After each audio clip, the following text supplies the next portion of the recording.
Salut la compagnie, c'est Jules Melon et aujourd'hui, je vous retrouve pour un nouveau podcast. En compagnie de qui? En compagnie de l'endimanché du ciné, bien sûr. Comment vas-tu, Dimitri? Ça va, oui, je suis Papy Dim. Ah oui, alors là on a ressorti notre Papy Dim du placard pour parler d'un film sorti en 2020, parce que dans ces podcasts, majoritairement, nous rattrapons quelques films sortis cette année que nous n'avons pas pu voir au cinéma ou disponibles en streaming. Et ici, celui-là, il est sorti le 4 mars dernier, et c'est un film français, une comédie. Tiens, on n'avait pas parlé de comédie française encore.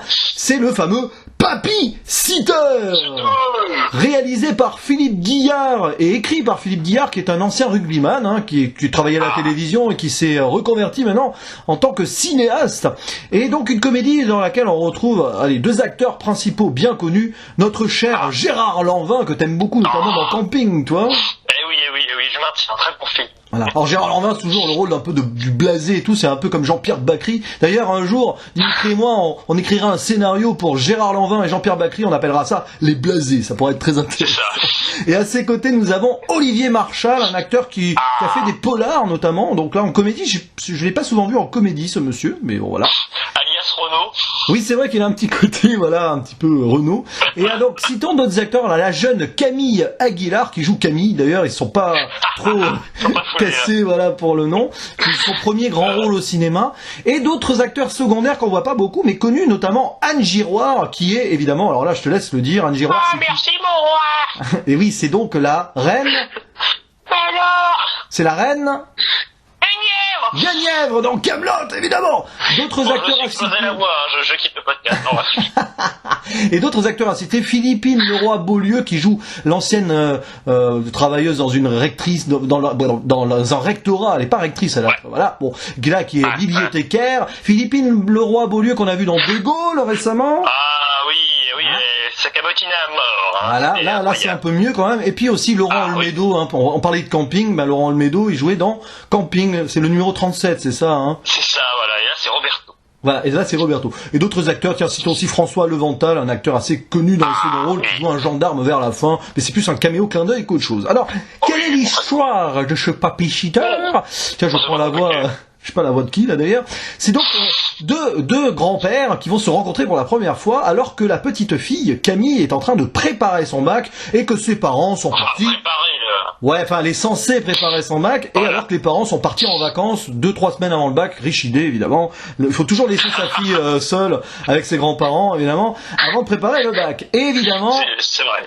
Évidemment, les deux grands-parents sont des clichés sur pattes mais très séparés l'un de l'autre. Il y en a un qui est un gendarme très coincé, joué par Gérard Lanvin, et l'autre qui est une sorte de clown improbable et ingérable, joué par Olivier Marchal. Évidemment, les deux vont être en rivalité.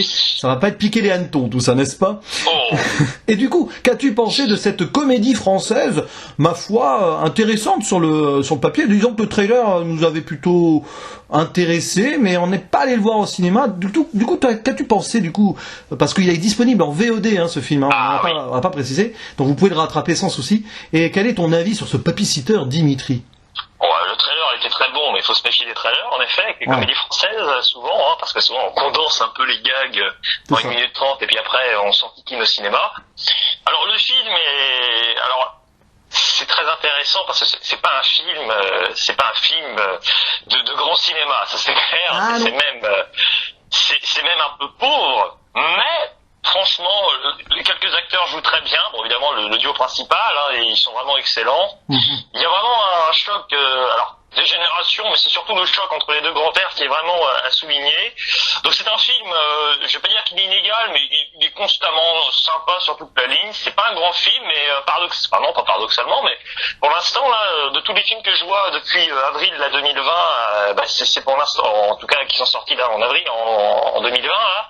C'est celui que je préfère depuis ces quelques dernières semaines. Donc finalement, en gros depuis la plateforme, j'ai pas été aussi pris par un film. Pourtant ici, ça n'a rien à voir avec la plateforme, mais c'est pour situer un peu que c'est pour moi c'est sympa quoi. C'est pas raté du tout. Il y a des personnages qui le sont ratés, mais bon après Et après ce qu'il faut faire avec ce film, c'est faire du tri quoi. Il y a des personnages et des situations qu'il faut mettre au second plan, voire trouver complètement anecdotiques. Oui, on en parfois le film les prend un peu trop, leur attache un peu trop d'importance. C'est un peu l'idée. Ouais, je pense que là-dessus on va être d'accord. Alors, tu parlais de film inégal, c'est intéressant parce que oui et non. D'ailleurs, tu t'es même autocorrigé en disant ça.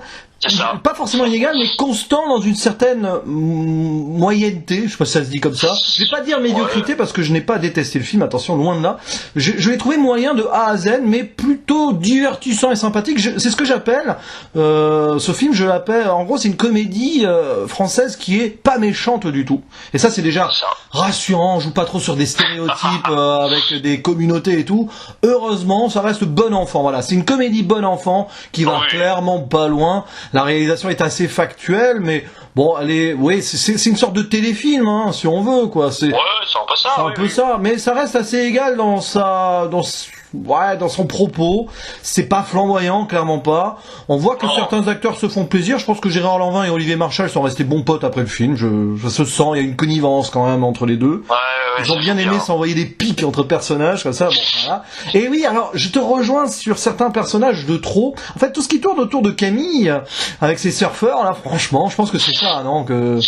Ah bah oui, on s'en tape complètement, puis les acteurs sont clairement pas bons, quoi. Que ce soit Camille, le surfeur dont j'ai oublié, Paco, le surfeur qu'ils ont appelé Paco, franchement, chercher des vrais noms, enfin, je peux pas être méchant. Mais... Alors, tu veux te marrer, parce que Paco, qui est le surfeur, dont ils veulent mettre une romance, hein, dans l'histoire. Oui. Ça, c'était pas utile, franchement. Paco est joué par un acteur qui s'appelle Paco Foster, donc en fait, ils ont mis les mêmes noms, à croire, en fait, qu'ils avaient peur que ces jeunes acteurs ne retiennent pas le nom de leur personnage. Ça, voilà. Ils sont tellement pas doués qu'ils j'ai rien contre le prénom. On peut appeler les personnages Paco.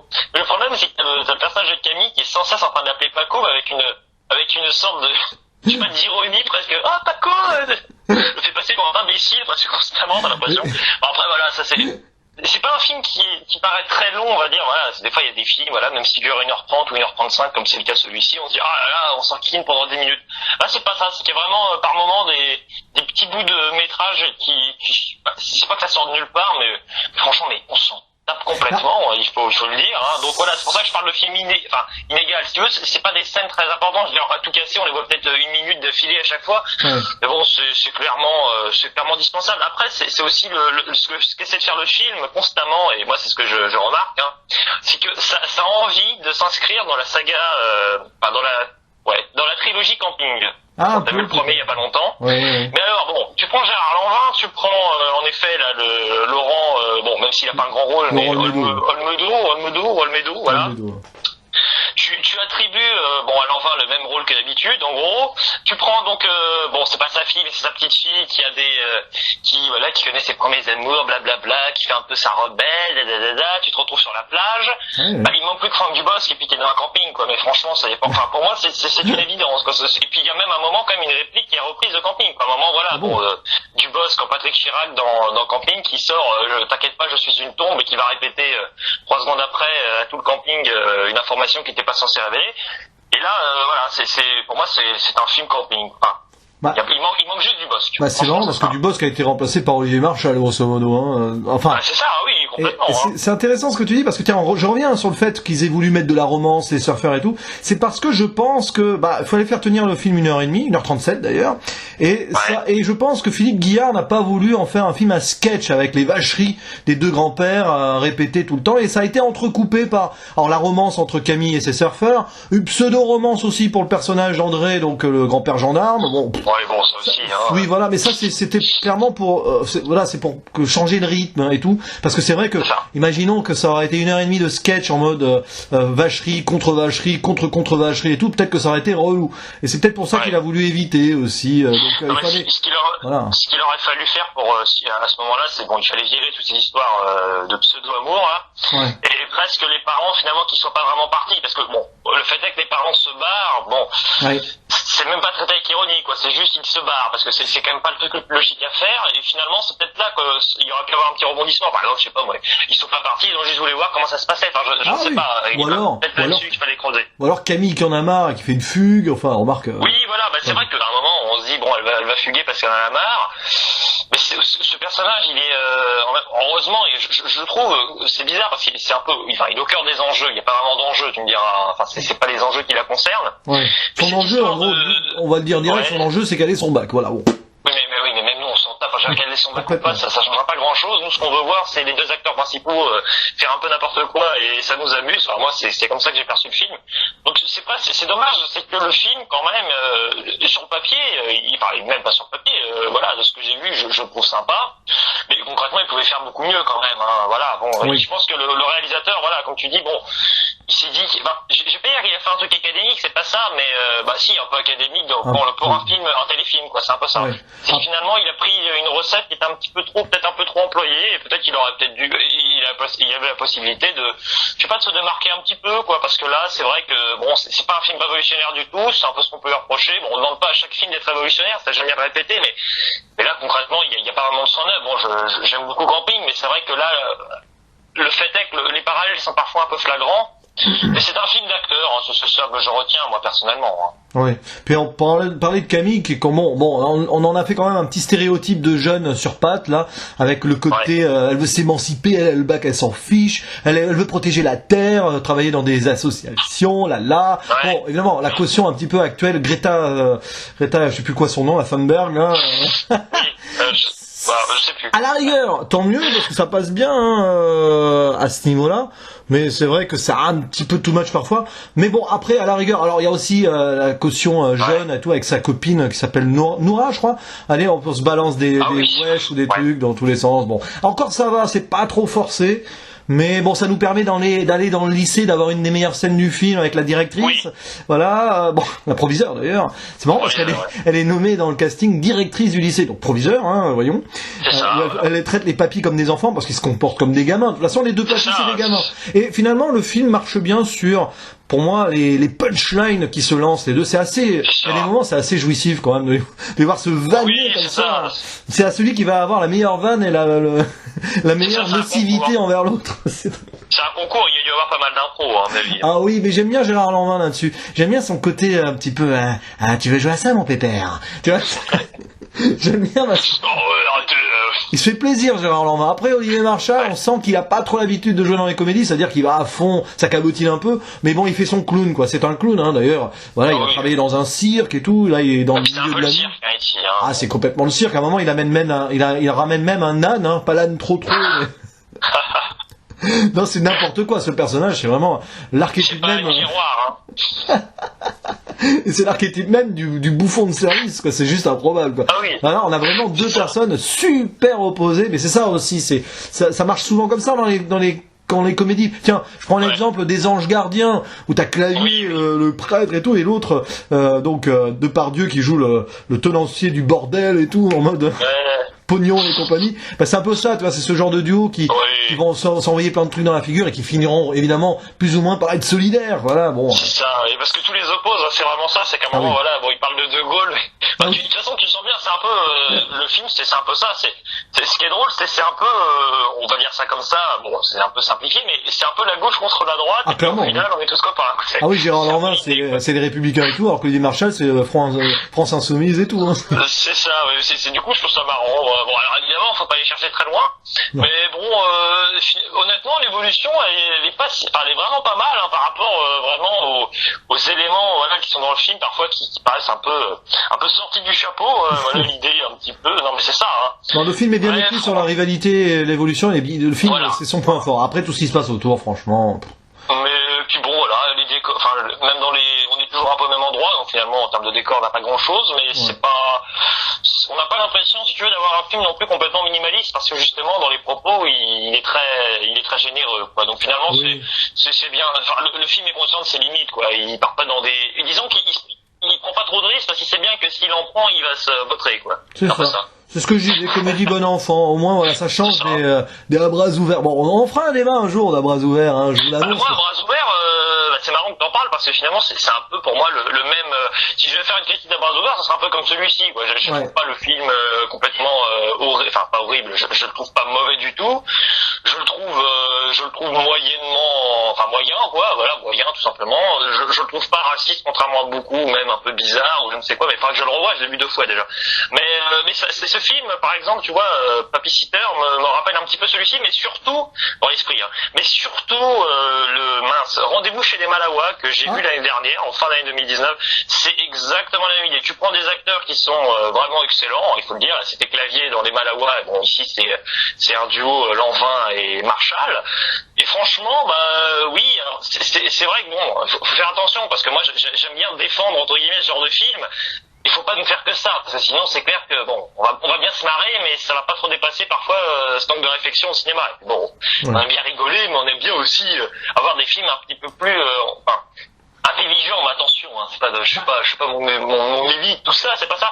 Mais bon, c'est vrai que voilà, il faut du cinéma, on va dire, un peu diversifié, il en faut pour tout le monde. Celui-ci, franchement, voilà, c'est du cinéma qui est accessible à tout le monde, et moi j'en suis client, j'avoue.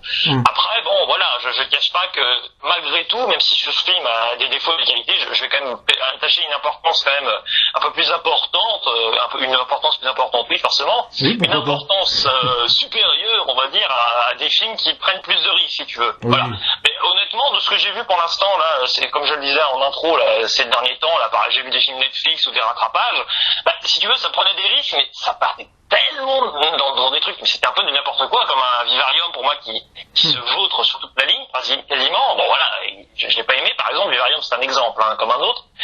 Au moins celui-ci, il a moins de potentiel, ça c'est clair, mais il réussit mieux son contrat, à mon sens.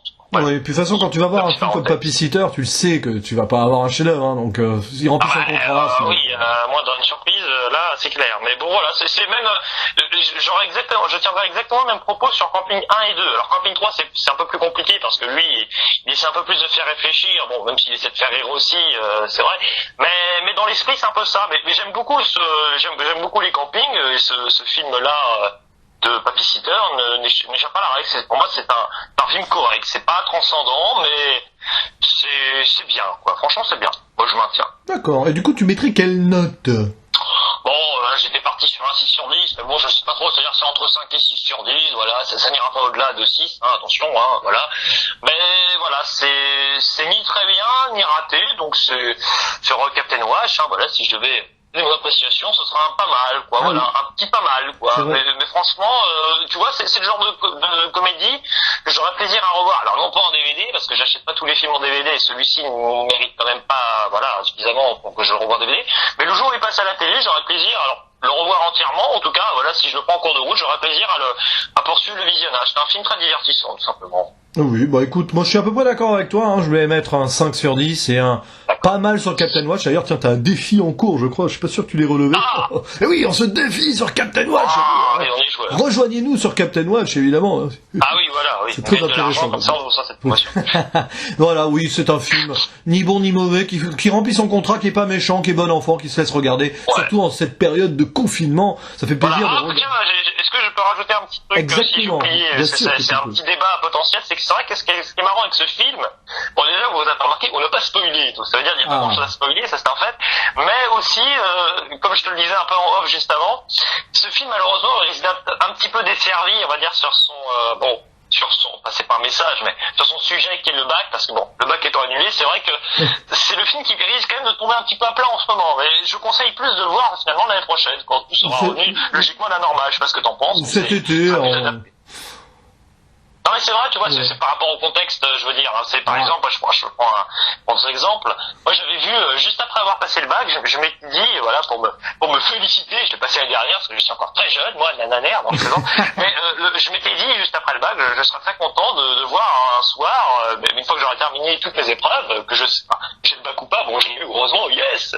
J'étais en ES comme Camille ici d'ailleurs, hein, en fait, attention, hein. T'as souligné, on est les meilleurs, je plaisante.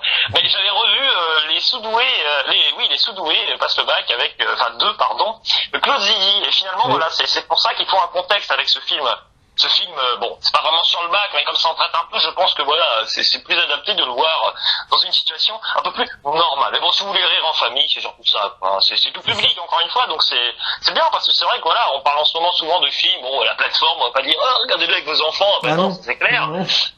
donc là, au moins, c'est déjà bien, quoi. Moi, j'aime bien les films vraiment tout public, parce que honnêtement, voilà, je l'ai vu avec différentes tranches d'âge, et puis tout le monde a rigolé pour des passages parfois un peu différents, parce que c'est vrai que les tout petits ne comprennent pas certains trucs, voilà, certaines petites subtilités, ou non d'ailleurs, mais on rigole pas toujours au même moment.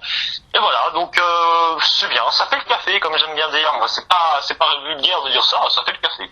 Là, je suis d'accord avec toi, mon cher ami. Donc voilà, vous pouvez vous jeter dessus si vous le souhaitez en VOD ou attendre l'année prochaine pour ceux qui veulent passer le bac. Mais un film qu'on vous conseille, voilà, à voir, pourquoi pas. Et puis de toute façon, hein, il y en a plein encore à rattraper de 2020, donc vous avez pas fini de nous entendre blablater. Ah ouais. Et voilà. Mais bon, voilà, mon cher ami, il ne nous reste plus qu'à faire le mot de la fin, oui. Le fameux mot habituel, qui est toujours le même, hein, sur ma chaîne. Hein. C'est le fameux à la prochaine. Ciao. La caravane, faut la bouger, là, alors Ah, tu veux jouer à ça, mon petit père, hein. Ah ouais, tu vas voir, là, ça va chauffer, là. Salut la compagnie, c'est Jules Melon et aujourd'hui on se retrouve pour un nouveau podcast rattrapage de films de 2010 en compagnie de Lordi Manché du ciné. Comment vas-tu, Dimitri? 2010? Mais oui, oh non, je recommence, ça sera en bêtisier. Obligé.